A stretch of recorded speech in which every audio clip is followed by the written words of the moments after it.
দর্শক, সারা দেশে নানা কর্মসূচির মধ্য দিয়ে ৪৬তম প্রতিষ্ঠাবার্ষিকী পালন করেছে জাতীয়তাবাদী ছাত্রদল। প্রতিনিধিদের পাঠানো তথ্য ছবিতে দেখুন ডেস্ক রিপোর্ট। বর্ণাঢ্য আয়োজনের মধ্য দিয়ে টাঙ্গাইলের নাগরপুরে ছাত্রদলের ৪৬তম প্রতিষ্ঠা বার্ষিকী পালিত হয়েছে।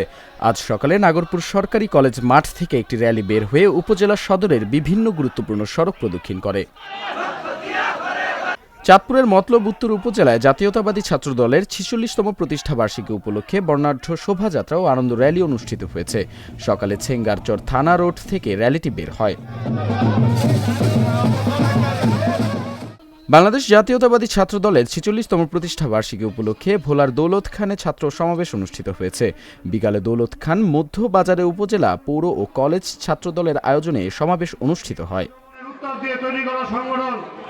ছাত্রদলের ৪৬তম প্রতিষ্ঠা বার্ষিকী উপলক্ষে মুন্সিগঞ্জে অনুষ্ঠিত হয়েছে বর্ণাঢ্য র্যালি।